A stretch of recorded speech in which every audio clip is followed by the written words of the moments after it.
Okay, so picture this. You're in the tank, the sharks are circling, and you've got like 5 minutes to convince them that your idea is worth millions. Yeah, the pressure is on. It's intense, right? But you know what? We're kind of in the tank today, too. We are. Well, sort of. Yeah. We're diving deep into Shark Savvy, this book. It's like a playbook for those killer pitches. And the best part, you don't need a business degree to use these strategies. Right. It's about applying those Shark Tank lessons to your own life, your own work, even if you're not pitching in the tank. Exactly. So get ready to unlock those secrets. And who knows, maybe uncover a $1 million idea hiding in plain sight. I love that. And what I appreciate about Shark Savvy is it's not just about the pitches themselves, it's about the strategies, the mindsets behind those wins. Right. It's like, what makes these entrepreneurs tick? Exactly. And one of the biggest takeaways for me was this whole idea of reframing limitations.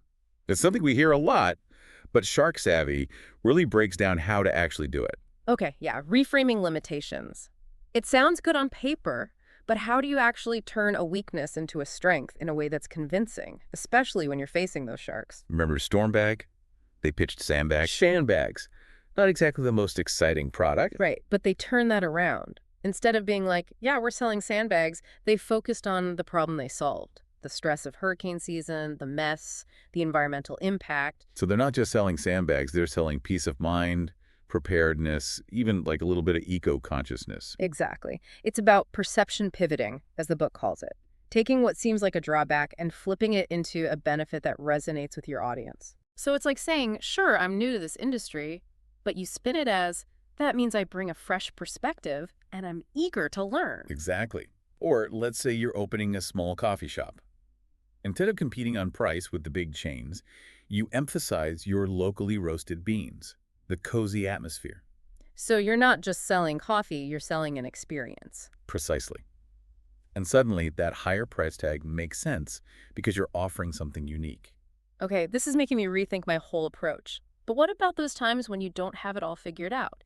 Because Shark Tank makes it seem like you need a perfect product, a flawless pitch right from the start. Well, that's where it gets really interesting. Shark Savvy actually highlights the power of the unfinished product. Wait, really? You're telling me there are times when it's good to not have all the answers?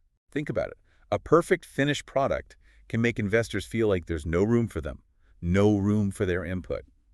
But if you show potential, a solid foundation, but with room for iteration, you're inviting collaboration, feedback. So it's less about being a know-it-all and more about being open to learning, to evolving. And that's huge, not just for entrepreneurs, but for all of us.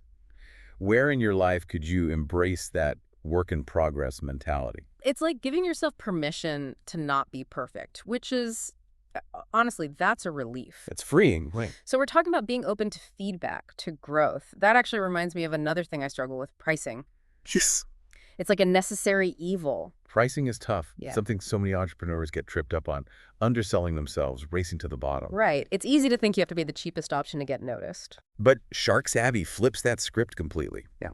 It's all about pricing for value, understanding what you're truly offering, and communicating that worth. Okay, that makes sense. But how do you actually get people to pay a premium, especially when there are always cheaper alternatives out there? That's where things get really interesting. The book talks about this concept called the health halo. Health halo. Is that like, I don't know, some mystical aura around a kale smoothie? Pretty much. It's this idea that people are often willing to pay more for things perceived as healthy, better for them, organic, gluten-free, all that jazz. Right. But it applies to more than just food, right? Exactly. Health halo. It's really a metaphor for any kind of perceived value, sustainability, ethical sourcing, handcrafted quality. It's about identifying what makes your offering special, what justifies that higher price tag. So it's not about being sneaky or anything. It's about transparency, about connecting with your audience's values. Exactly. It's about communicating, hey, this costs more because it's worth more. Think about those artists in coffee shops. They're not just selling a cup of joe. They're selling an experience, a commitment to quality. And people are happy to pay for that. It's like that old saying, price is what you pay, value is what you get. But this makes me think about target audience.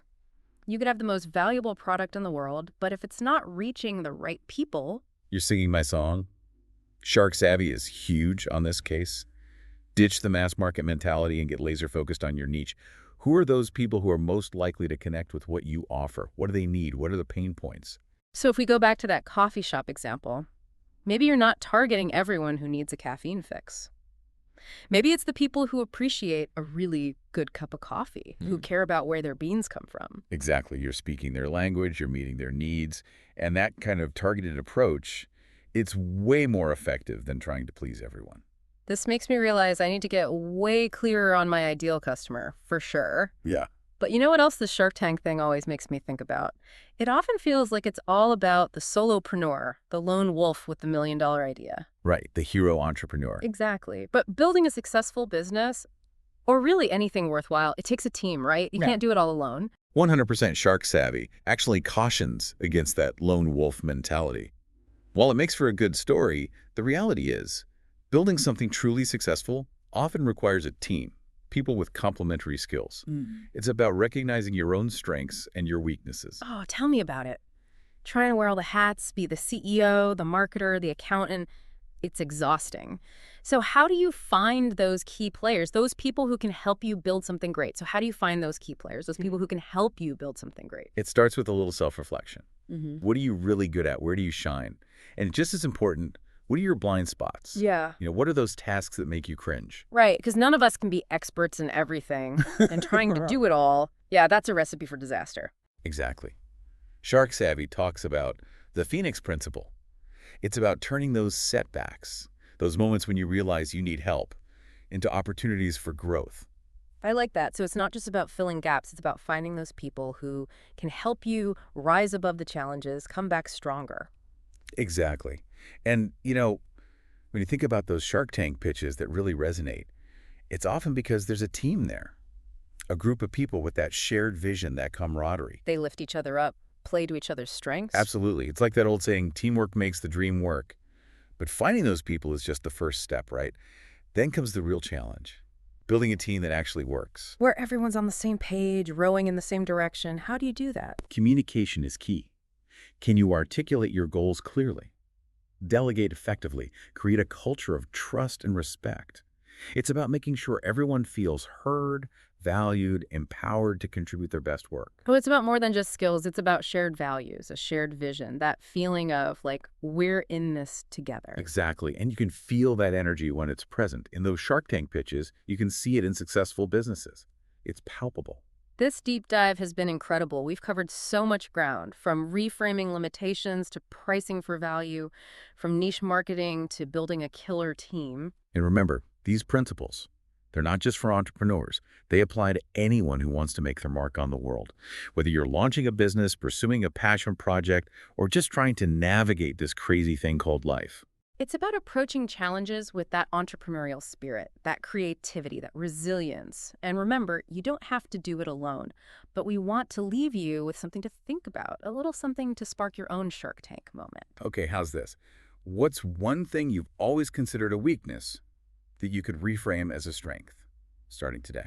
Ooh, I like that one. It's a good one to ponder. And for even more Shark Tank wisdom, we highly recommend checking out Shark Savvy. It's a game changer. Until next time, keep chasing those dreams.